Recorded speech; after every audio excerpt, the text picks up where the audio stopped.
Maret 2024 pukul 8 waktu Indonesia bagian Barat. Pendengar, seperti yang sudah kami sampaikan sebelumnya, bahwa kami ajak Anda untuk mengikuti dialog pagi, ya, Lok Sumawi pagi ini, dengan topik menjaga ketentraman di bulan suci Ramadan. Ada dua narasumber sudah diundang RRI. Ada Heri Maulana SIP MSM, ini Kasatpol PP dan WH Kota Lok Sumawe. Kemudian ada Ustadz Muhadar, ini ada tokoh agama. Nanti kita akan bincang menjaga ketentraman di bulan suci Ramadan, dan nanti akan dipandu oleh rekan Alpara Maulana.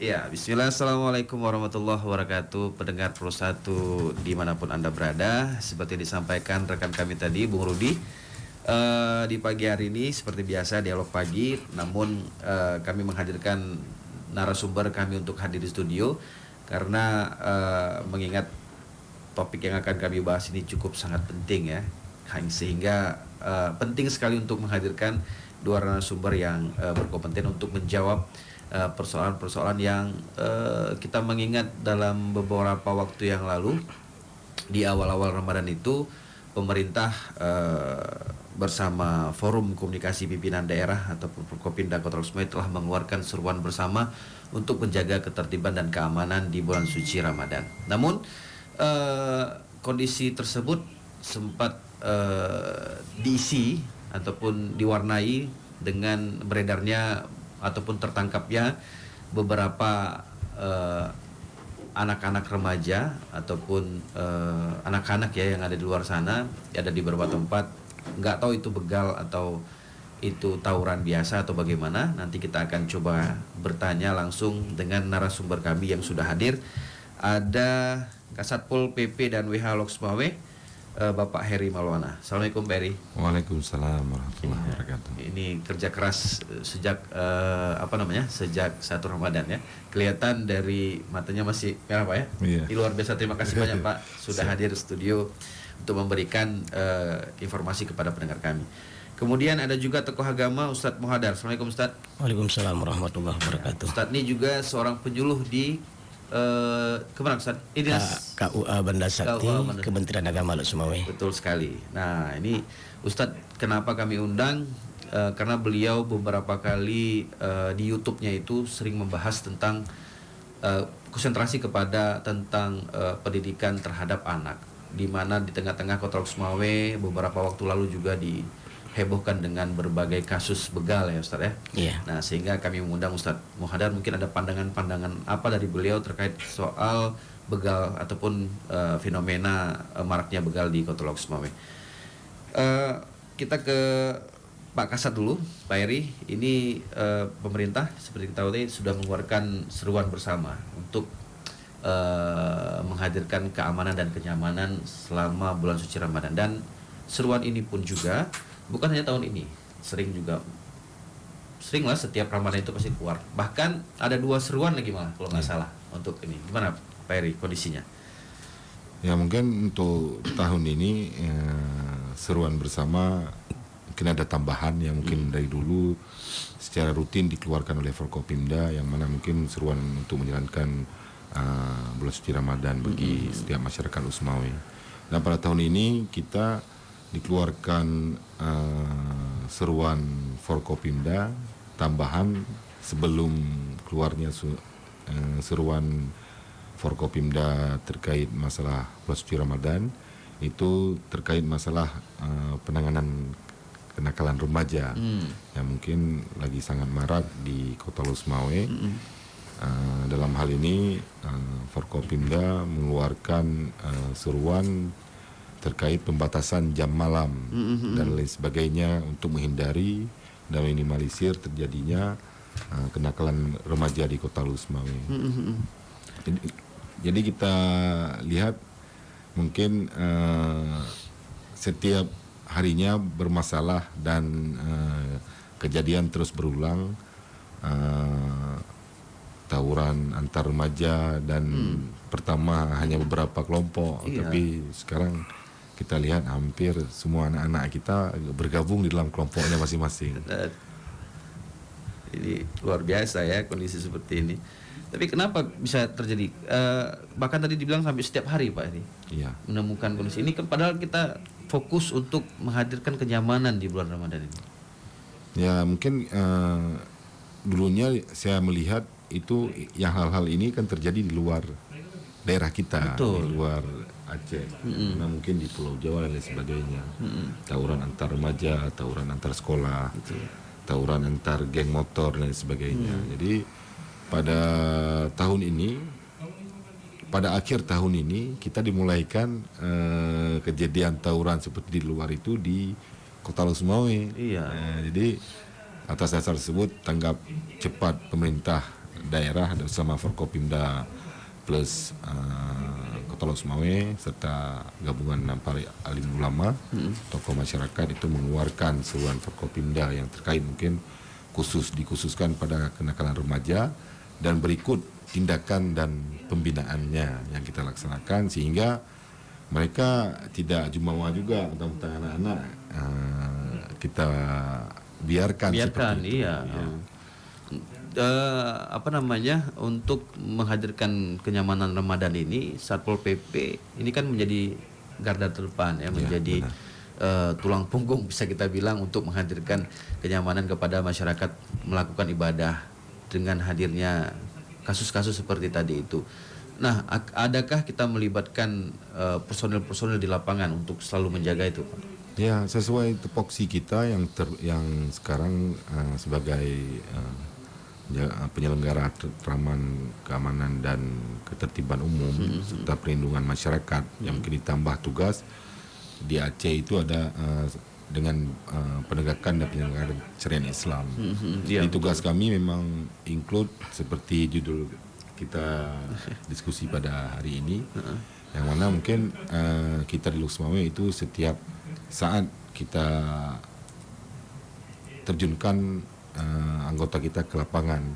Yang mana inovasi kita satu lagi juga di Kota Losmawe ini ada kita lahirkan kompi Satpol PPWH.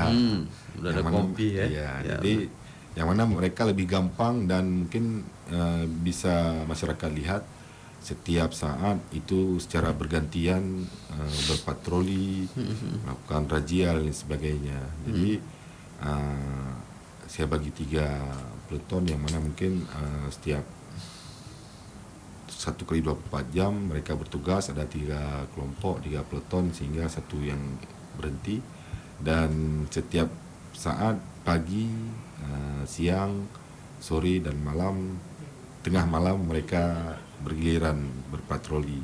Kita bisa dilihat setiap pagi kita mengawasi masyarakat kita yang semangat subuh, serta di siang hari kita berpatroli terkait masalah banyak masyarakat kita juga yang berjualan di siang bolong, serta di sore hari kita berpatroli terkait masalah jajanan takjil yang diperjualbelikan sebelum salat asar atau jam-jam 3 sudah berjualan, serta penindakan setelah salat maghrib. Jadi dalam himbauan Forkopimda tahun ini, seluruh kegiatan pas sholat Isya dan Tarawih itu dihentikan. Wah, berarti banyak anggota yang dilibatkan untuk ini ya? Semua berarti ya? Semua. Satpol PP, WH dilibatkan. Linmas juga? Ya. Oh, Linmas sekarang di Satpol PP? Ya. Jadi bidang kita ada tambahan 1 Linmas, dan pada kemarin kita ini kan sampai ke 5 kampung. Dan itu terus patroli setiap waktunya. Setiap waktunya. Dan masyarakat juga bisa menginformasikan kepada mereka kalau ada sesuatu kejadian ya Pak. Ya, gitu jadi untuk mempermudah kita pada 3 Ramadan kemarin kita meluncurkan inovasi lapor Pak. Oh, yang beredar di media sosial ya. Jadi seluruh masyarakat itu bisa melaporkan kejadian-kejadian yang mungkin dari dulu masih tidak ikut berpartisipasi, mungkin sekarang bisa berpartisipasi dalam penyelenggaraan tertib Muhammas dan penegakan syariat Islam di wilayah Kota Losmawe. Ini lapor Pak PP ini langsung ke WA-nya Pak Eri? Ya, saya sama ada admin 2 lagi. Oh, Ya. Dan serta kita tuangkan dalam grup. Jadi setelah kita rekrut yang memang cinta terkait masalah ini, kita satukan sehingga setiap saat mereka melapor. Pasti Pak, kenapa nggak cinta? Karena ini adalah sebuah kewaswasan sebetulnya yang sudah terjadi, dan sebetulnya RRI juga sudah sering menyuarakan dan menyiarkan dan membincangkan persoalan kenakalan remaja, begal ya. Namun lagi-lagi kita tidak pesan Pak. Ini kenapa? Karena tadi seperti Pak Heri bilang, cinta tadi Pak. Karena cinta sama patolog semua, kita terus berupaya untuk menghadirkan. Nah, kita coba ke Pak Ustadz Muhadar dulu. Bagaimana pandangan dari agama? Tadi pemerintah sudah hadir dengan seruan bersamanya, bahkan untuk di tahun ini ada 2 seruan bahkan ditambah untuk mengantisipasi kenakalan remaja, selain juga menghadirkan kenyamanan di bulan Ramadan. Namun di tengah perjalanan itu kita dihadirkan ataupun dihebohkan dengan ada kasus ya, dengan penangkapan begal, terus ada tawuran juga. Nah ini dari pandangan Ustadz sendiri bagaimana Ustadz? Baik, alhamdulillah, terima kasih waktu yang diberikan kepada Pak Heri yang luar biasa. Mudah-mudahan diberikan kekuatan. Amin. Cocok Ustaz. Berkahan dalam menghadapi kondisi kita hari ini. Memang tantangan ya, tantangan di akhir zaman. Baik, terima kasih waktu diberikan sekali lagi. Saya coba melihat, sebenarnya saya sudah membahas dalam sebuah video saya di Muhadar Official, kejahatan begal menurut pandangan Islam. Di sini saya coba ulang sedikit supaya kita lebih paham, karena sering diulang biasanya. Betul, akan paham ya, walaupun yang kita sampaikan masih banyak kurangnya. Begal itu dalam bahasa Arab disebut dengan qat'ut tariq atau hirabah, atau dalam bahasa lain mencegat atau merampas harta orang lain plus membunuhnya atau menerornya dengan cara terang-terangan, dengan penuh kesombongan, dengan menggunakan senjata atau kekuatan lainnya, yang itu adalah sebuah kondisi keadaan jauh dari orang yang bisa menolongnya. Nah, ini secara umum. Kemudian kita tidak ingin melihat apakah lebih baik pencuri pada begal. Cuman kita juga harus paham bahwa kalau mencuri itu kan cuma mengambil harta orang. Kadang-kadang dalam bentuk sembunyi-sembunyi ya, walaupun sekarang ada juga pencuri terang-terangan. Nah, jadi kita ingin mengatakan dua-duanya adalah sebuah kejahatan. Betul. Nah, itu yang pertama dari segi definisinya, supaya kita paham jangan sampai ada pemahaman masyarakat ya, ataupun ada orang tua atau bahkan anak itu sendiri sebagai pelakunya menganggap ini kan sebuah perbuatan mengisi waktu kosong. Nah, padahal kan tidak. Bukan persoalan mengisi waktu kosong, tapi ini adalah dosa besar. Sehingga Imam Az-Zahabi dalam kitabnya Al-Kabair, beliau menyebutkan semata-mata membegal dan membuat teror di jalanan saja itu sudah termasuk dosa besar. Maka bagaimana lagi jika ditambah merampas harta, melukai orang, atau membunuh. Jika demikian, maka dia telah melakukan banyak dosa besar. Apalagi kebanyakan para pembegal itu meninggalkan sholat, menggunakan hasil kejahatan untuk kejahatan lainnya, berzina, minuman keras, berbagai macam kejahatan-kejahatan yang tidak bisa disebutkan. Dan ini Imam Az-Zahabi menggolongkan ini adalah bagian daripada dosa besar dan dosa besar. Nah, sedikit lagi saya sampaikan supaya ada gambaran dulu. Sehingga di dalam surah Al-Maidah, bagi begal ini itu paling kurang ada 4 hukuman. Nanti Pak Heri cari yang sesuai nanti. Ya, karena kita coba kaji juga dari segi Al-Quran supaya kita merasa leluasa dan plong gitu ya, bagaimana sebenarnya pandangan Islam dalam Al-Quran dan hadis. Itu dalam surah Al-Maidah disebutkan di sana paling kurang itu ada 4 hukuman bagi begal. Yang pertama, bagi mereka yang merampok dengan melakukan pembunuhan dan perampasan harta, maka hukumannya adalah dibunuh dan disalib. Nah, ini dia merampok, membunuh dan merampas harta. Maka hukuman bagi begal itu adalah dibunuh dan disalib. Kemudian yang kedua, merampok dengan melakukan pembunuhan saja. Artinya merampok dan membunuh. Kalau tadi yang pertama merampok, membunuh dan merampas. Berarti yang kedua ini adalah merampok dan membunuh tapi tidak merampas. Tidak merampas ya. Iya, mungkin dia lupa atau udah lari duluan, kita nggak tahu. Nah, ini hukumnya wajib dibunuh. Nah, kemudian yang ketiga, merampok dengan merampas harta saja. Berarti dia merampok, merampas harta saja, tidak membunuh dia. Maka apa hukumnya bagi dia? Hukumannya adalah dipotong tangan pada pergelangan tangan kanan dan dipotong kaki pada pergelangan kaki kiri. Silang ya, silang. Ya, berarti ini merampok dan merampas. Ya. Nah, kemudian yang keempat, merampok dengan menakut-nakuti atau meneror. Nah, ini mungkin dulu paling banyak ya. Tapi ini plus merampok. Kalau sekedar menakut-nakuti, mungkin apa namanya ya, mungkin dia berdiri di tempat yang gelap atau dengan suara-suara tertentu atau dengan gaya tertentu dia takuti orang sehingga orang tidak berani lewat. Iya. Nah, tapi ini merampok dan menakut-nakuti orang, maka apa hukuman bagi dia? Dibuang dari negeri tempat kediamannya. Nah, ini dalam kitab Diusir, Ustaz. Ya, diusir dalam kitab Manhajus Salikin.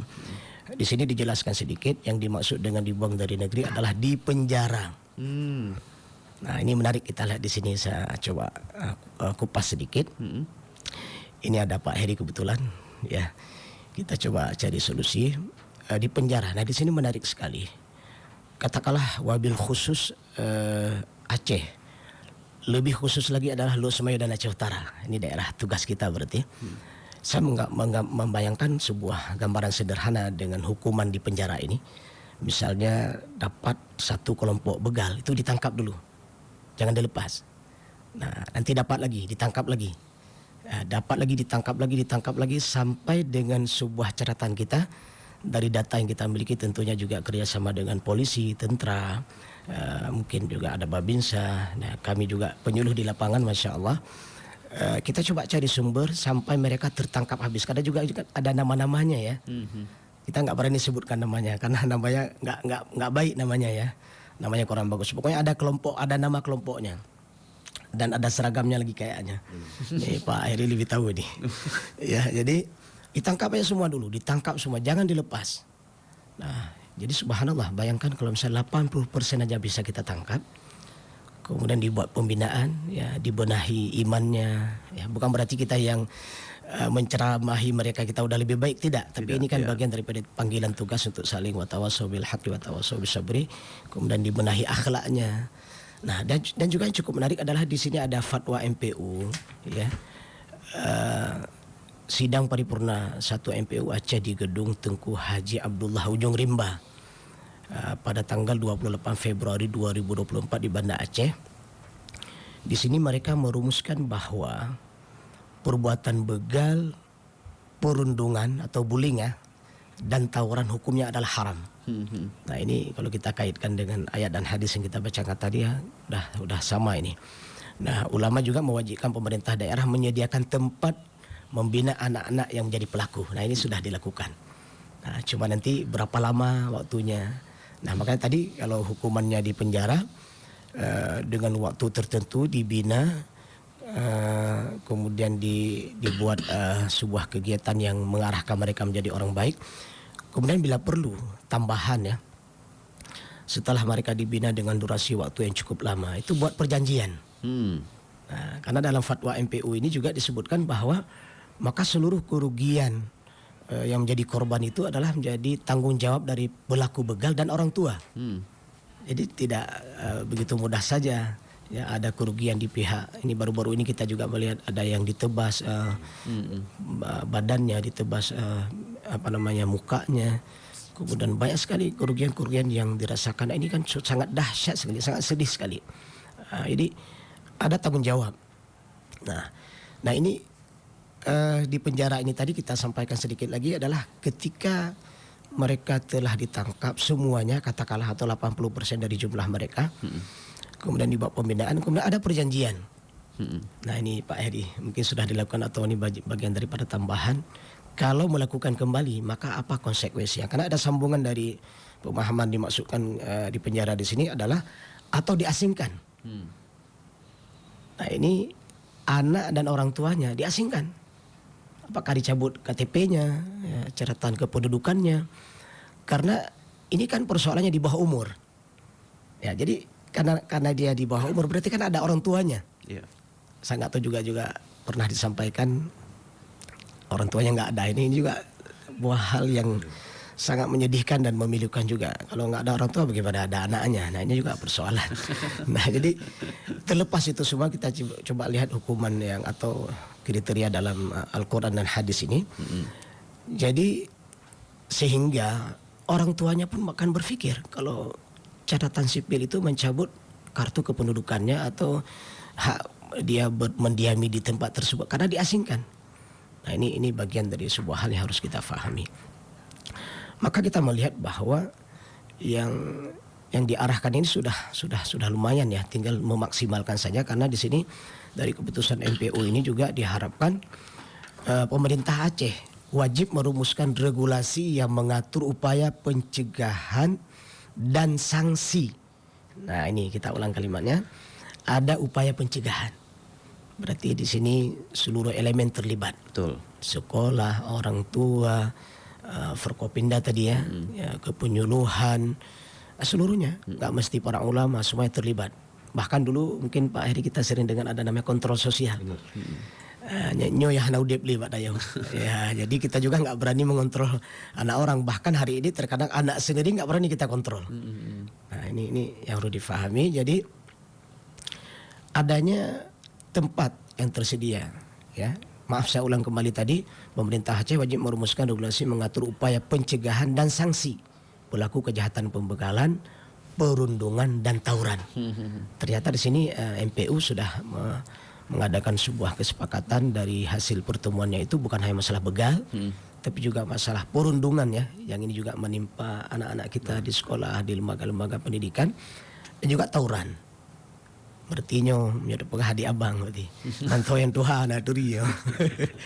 Ya jadi pembegalan, bully atau perundungan, tawuran ini dan segala turunannya berartilah. Nah, jadi sekali lagi kita ingin mengajak sebenarnya ini bukan persoalan ringan karena persoalan nyawa seseorang. Bahkan Islam kan sangat menghargai itu. Saya seseorang yang sudah mengucapkan 2 kalimat syahadat, haram darahnya. Artinya tidak boleh dibunuh. Karena di akhirat nanti di antara hal yang pertama kali diperiksa oleh Allah, kalau itu hubungan dengan Allah adalah salat. Kalau itu hubungan dengan manusia maka adalah pembunuhan. Nah kalau kita berpikir ini rasanya nggak mau lah jadi begal. Apalagi jadi anggota begal. Apalagi jadi apalah gitu yang mirip-mirip begal. Karena hukumannya sangat berat. Betul. Nah kemudian Islam juga menjaga kehormatan. Tidak boleh dirusak kehormatannya. Kalau kehormatan saja tidak boleh dirusak, apalagi harta dan jiwanya atau nyawanya. Jadi sekali lagi juga ada tekanan dari MPU di sini bahwa setiap orang tua atau wali wajib mendidik dan mencegah anaknya terlibat kejahatan pembegalan, perundungan dan tawuran, ujar daripada Tengku Rizal di sini. Saya pikir itu sekilas tentang gambaran dari kami yang mudah-mudahan ini menjadi sebuah pemahaman kepada kita bahwa ini bukan urusan sepele. Ini urusan dunia dan di akhirat. Kehidupan dunia yang sebentar kita jalani jangan sampai akhir kehidupan kita ternyata menjadi orang-orang yang tidak baik. Nauzubillah. Iya. Iya. Ini betul sekali yang disampaikan oleh Ustadz Muhadar ya. Ini bukan hal yang sepele. Saking tidak sepelenya Satpol PP ya bersama pemerintah daerah terus berupaya untuk menjaga ketentraman kondisi-kondisi seperti ini sehingga muncullah ada pusat informasi berakhlak di sana, ada tempatnya pengaduan masyarakat juga disediakan oleh pemerintah. Bahkan juga kalau kita mengikuti Instagramnya Satpol PP nih Ustadz, ada apa Instagramnya, kemudian di berbagai media online juga kalau kita lihat Pak Heri termasuk sangat fokus ya Pak Heri ya. Untuk kondisi seperti ini. Nah kalau boleh tahu Pak Heri sejauh ini sudah berapa kasus yang ditangani Pak Heri? Jadi mungkin saya pada tahun 2022 mungkin di Banda Sakti dulu, Camat Banda Sakti. Betul. 2018 Camat Muara II. Jadi pas pindah ke Satpol PP saya melihat di tahun 2022 terkait masalah masalah pelanggaran syariat Islam yang mungkin kita agak Aceh ini agak sensitif terkait hal tersebut. Di tahun 2022 saya melihat, saya membaca seluruh kasus-kasus yang terjadi semenjak dilaksanakan kanun syariat Islam dan kanun jinayat yang mungkin banyak seluruh masyarakat Aceh itu dicambuk dan diberikan hukuman lain untuk efek jera. Jadi pada tahun 2022 saya pindah ke situ, saya melihat banyak saya memang fokus terkait masalah pelanggaran syariat Islam dan ketertiban Mas. Memang tupoksi kami di Satpol PP Wihara Linmas, yang mana mungkin pada tahun 2023 saya mulai bekerja full dan ekstra serta melahirkan inovasi kita di Satpol PP yang terkait masalah pembinaan, yaitu Balai Rehabilitasi Moral dan Akhlak yang kita singkat sebagai Berakhlak. Berakhlak, ya. Yang mana mungkin itu grup informasi itu semua di situ para orang tua dan rekan-rekan kita untuk mengetahui informasi anaknya yang lagi kita bina. Di tahun 2023 saya mengamankan itu hampir 3.800 pelanggar, baik itu pelanggar tertib lumas serta pelanggar syariat Islam.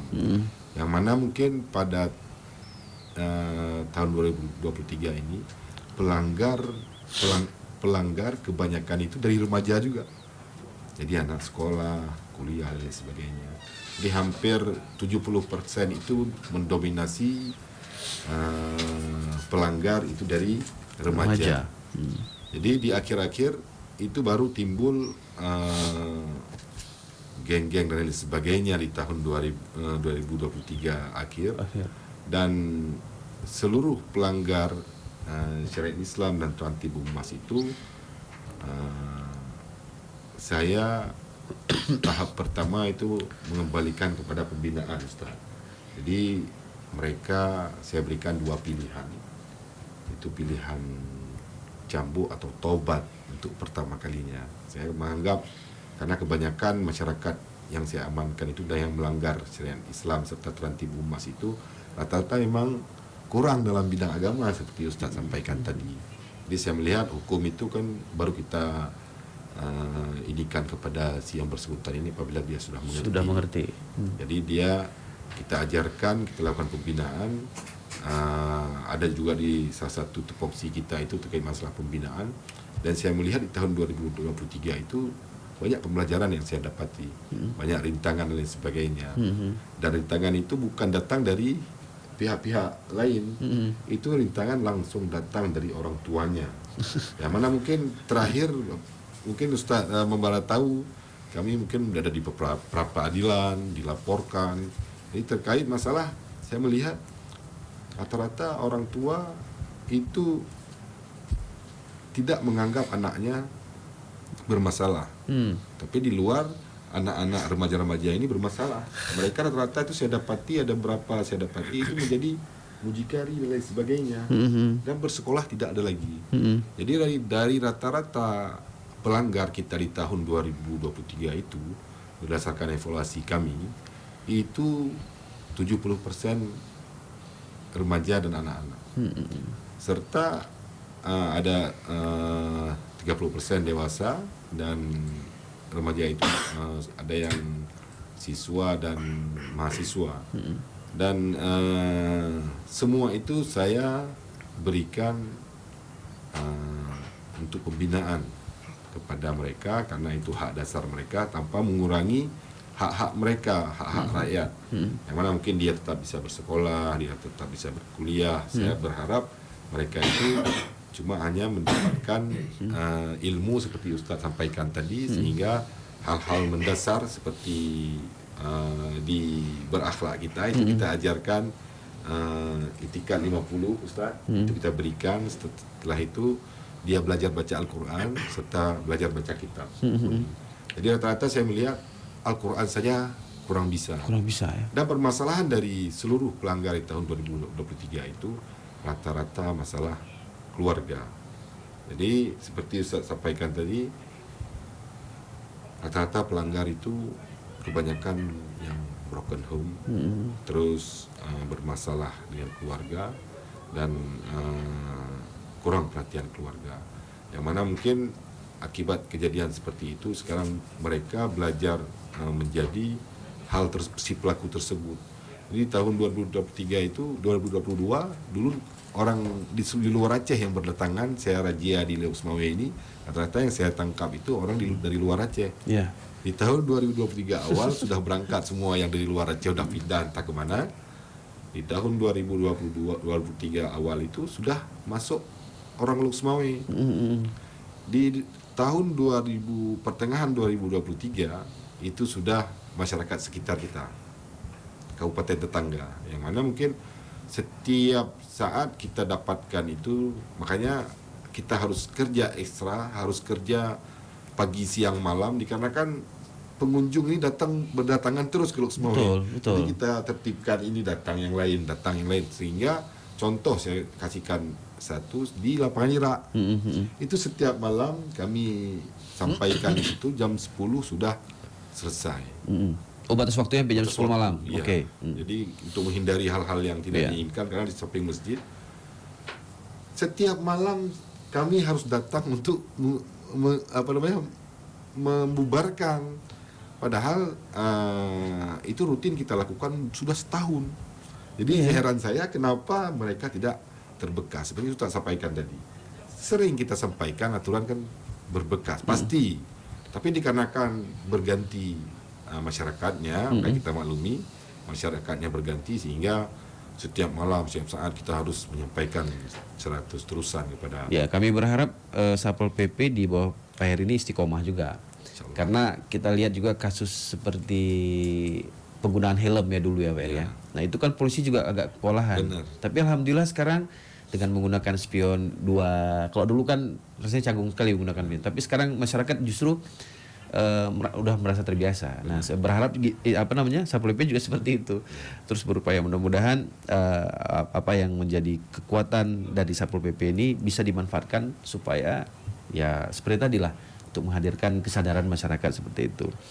Tadi kalau tadi Pak Heri bilang sering menemukan kenakalan-kenakalan remaja ini ataupun begal-begal ini itu rata-rata kondisi di keluarga, orang tua. Nah, ini kan yang kami lihat di media sosial, di Instagramnya Satpol PP itu biasanya kalau kami lihat anak-anak itu di kantor dulu. Nah, ketika itu terus datang orang tuanya. Nah, ini pengakuan orang tuanya itu sendiri apa, Pak Heri? Ya, kebanyakan mungkin orang tuanya tidak percaya anaknya seperti itu. Jadi, Tetap tidak percaya ya? Tidak percaya. Jadi makanya di tahun 2023 itu saya masih kurang melibatkan pemerintah desa dan lain sebagainya, karena saya melihat saya menganggap ini rahasia keluarga atau rahasia lah untuk Intern keluarga intern. mereka lah gitu. Sehingga mereka bisa langsung bisa memilih untuk pembinaan. Karena kebanyakan itu hal-hal tersebut sudah saya berikan kepada mereka, sehingga saya melihat upaya dari keluarga pun kurang. Jadi dulunya mereka saya bina itu rata-rata keluarga pun kurang Kurang respon.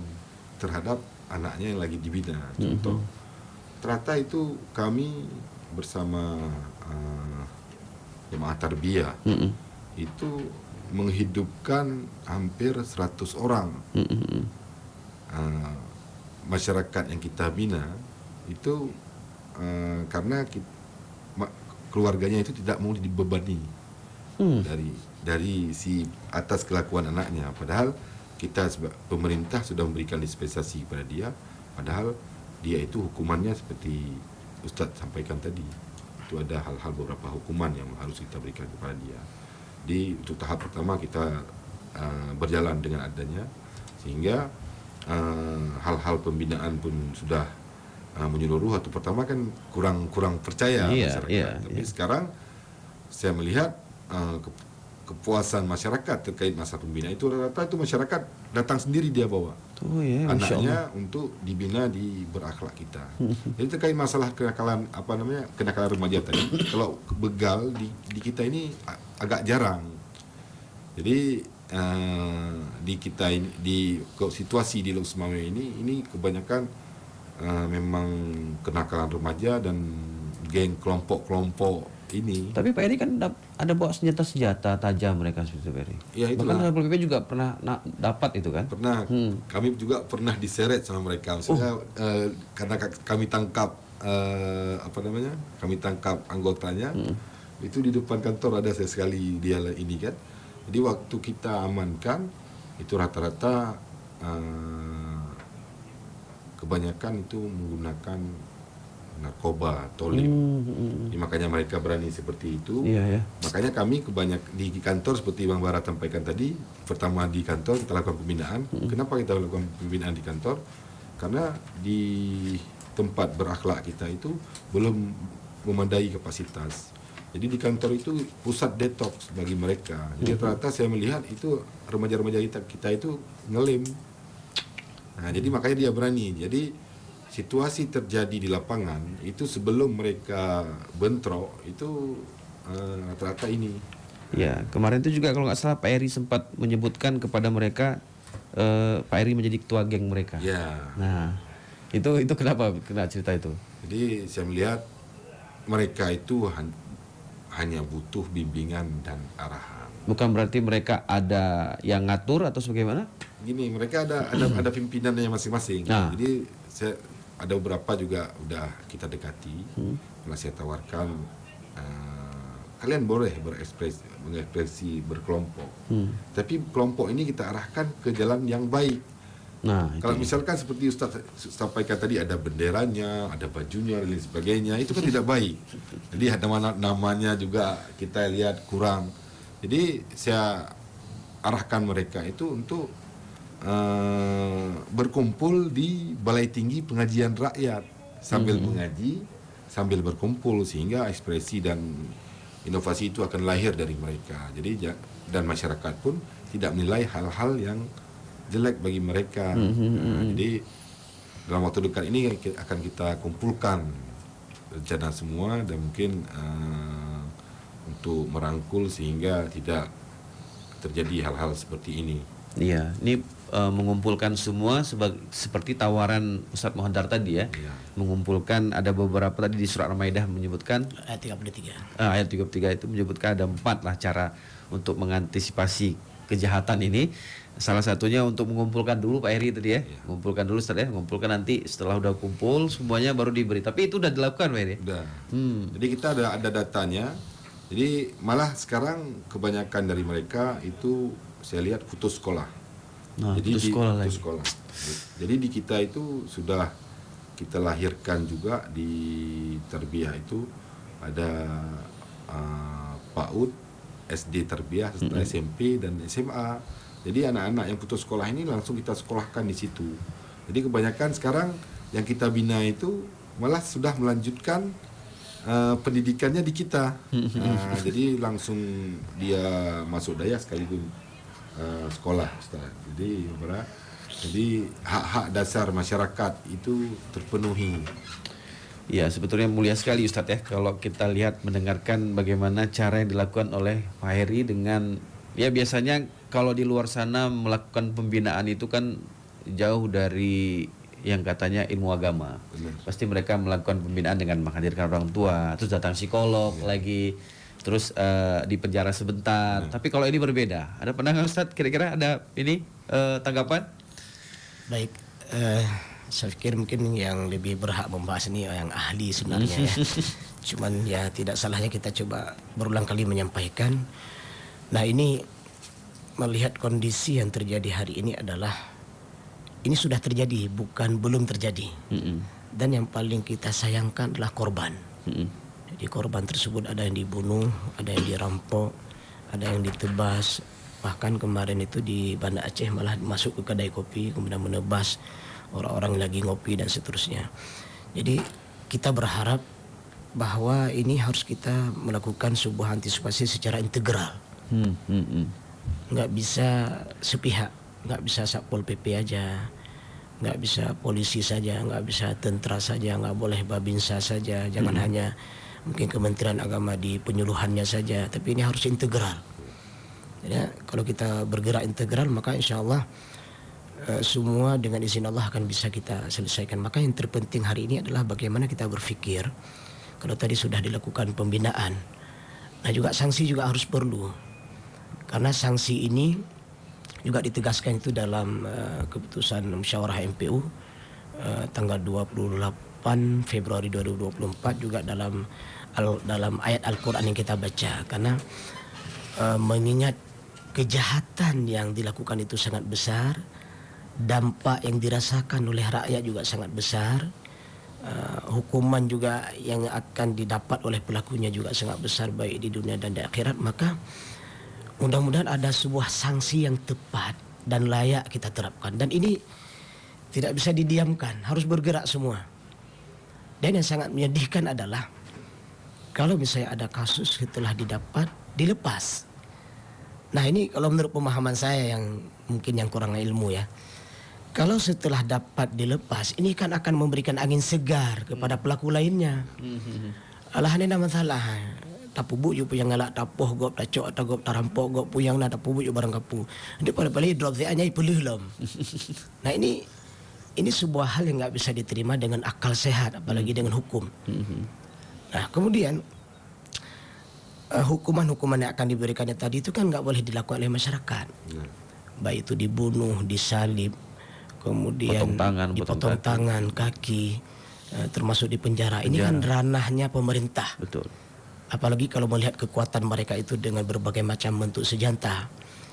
Kita paling-paling punya jurus langkah 1000, itu paling-paling kita miliki. Kalau sempat lari, kalau nggak sempat lari kan udah habis di situ. Maka di sini kita melihat adalah ranahnya pemerintah yang punya kekuatan. Siapa mereka? Ya polisi, tentara, termasuk tadi Satpol PP. Mereka lah yang garda terdepan. Karena masyarakat tidak akan mungkin menghadapinya.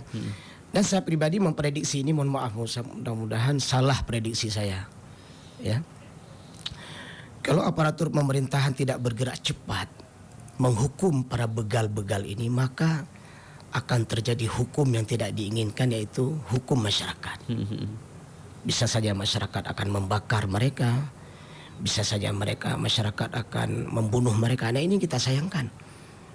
Dan lebih gawat lagi adalah ketika kita menangkap begal, kemudian kita bunuh begal itu, akhirnya kita yang dipenjara.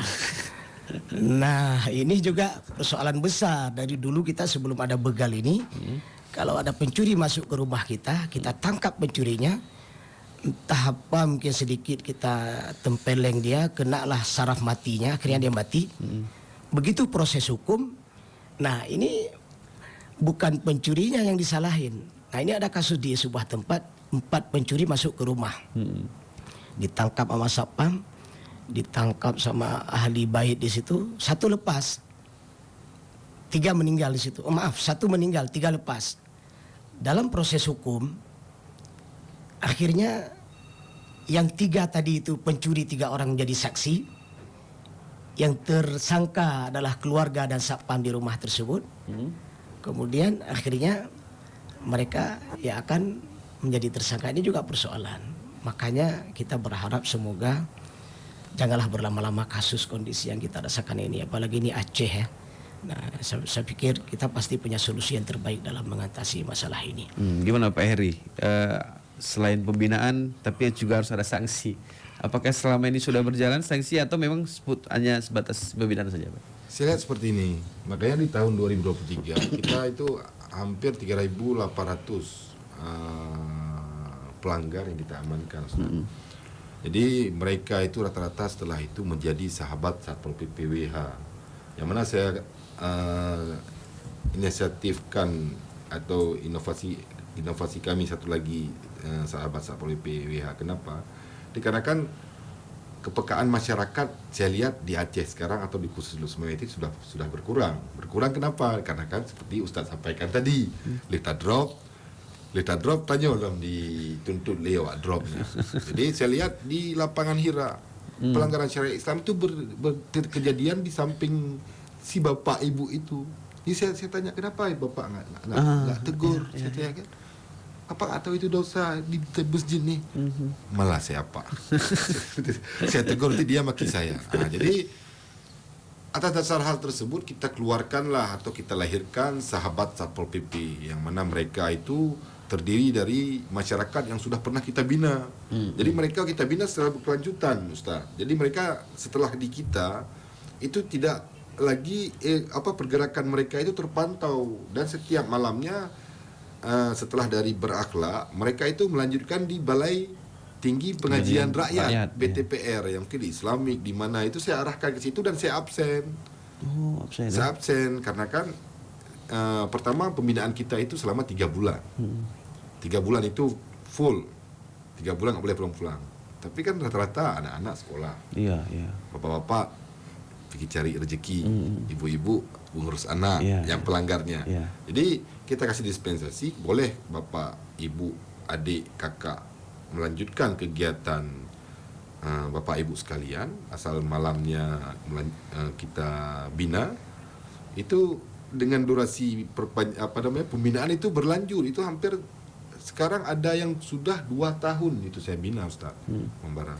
Jadi mereka melanjutkan di BTPR, berarti pengajian rakyat setiap malamnya, dan tergabung di dalam sahabat Satpol PP yang mana mereka itu kita arahkan, kita ajarkan dan kita berikan pemahaman bahwa mereka itu bertugas membantu pemerintah dalam penegakan tertib humas dan syariat Islam, membantu apa? Membantu menginformasikan, membantu dengan kami turun bareng biasa. Jadi saya sering penertiban syariat Islam di Rancung.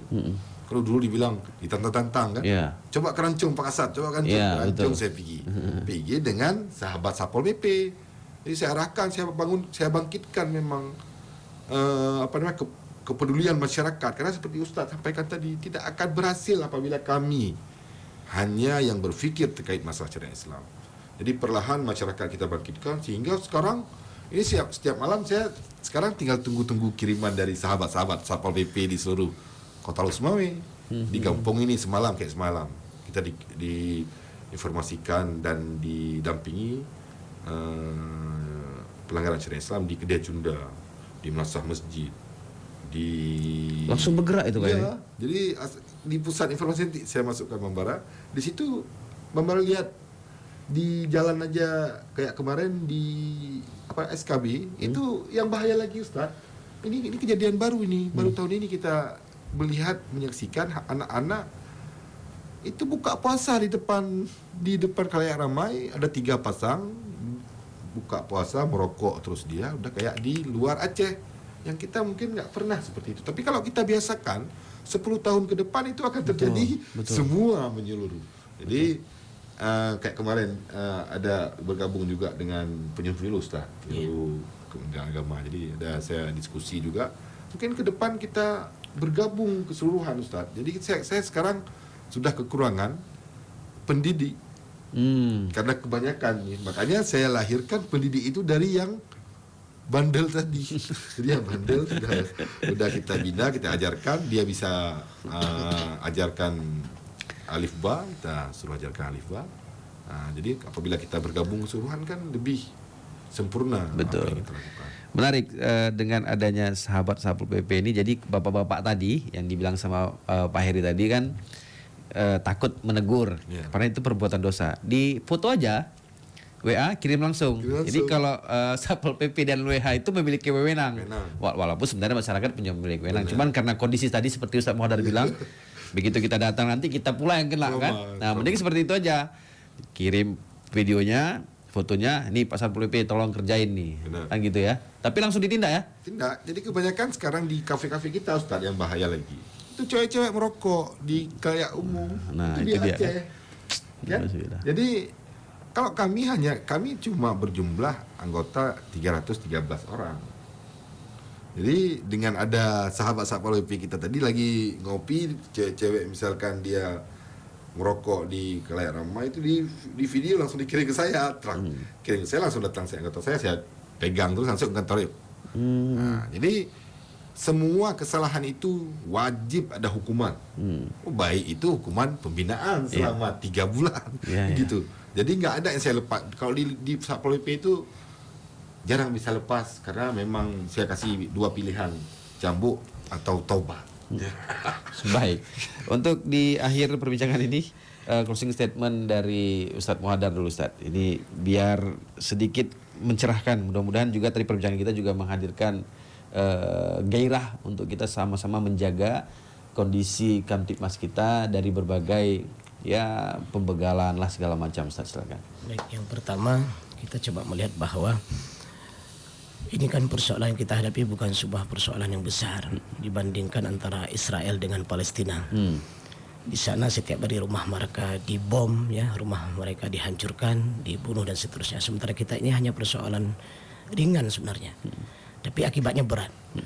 Maka seperti juga disampaikan Pak Heri tadi, mari kita luangkan waktu untuk berpikir, duduk bersama, membahas, berembuk apa harus kita lakukan, sehingga dengan kita berpikir dan musyawarah dan berembuk apa yang akan kita lakukan dengan jumlah pelaku kejahatan yang sedikit, kan nggak banyak ini sebenarnya, mereka punya kelompok, jadi dengan sedikit, masa dalam bahasa sederhana kita orang banyak bisa dikalahkan sedikit. Ini sebagaimana sebuah kaidah disebutkan, sebuah kejahatan yang terstruktur itu akan mengalahkan sebuah gerakan kebaikan yang amburadul. Jadi saat kita memperbaiki diri, membenah diri, mensolehkan diri kita, menjaga kesalahan, apalagi ini pas sekali kesempatannya kita bahas di bulan suci Ramadan.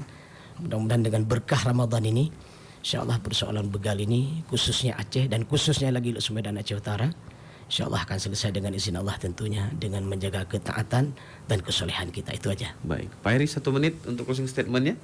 Ya, mungkin dari kami seperti sering saya sampaikan bahwa mungkin di RRI ini pada hari ini kita juga meluncing operasi besar-besaran berakhlak, berantas para perusak moral dan akhlak di Kota Lusmoyo. Dimulai hari ini mungkin saya sampaikan pada masyarakat untuk menjaga keluarga berdasarkan surat edaran seruan Forkopimda itu, yang mana mungkin anak-anak itu di atas pukul 22 itu tidak diperbolehkan lagi.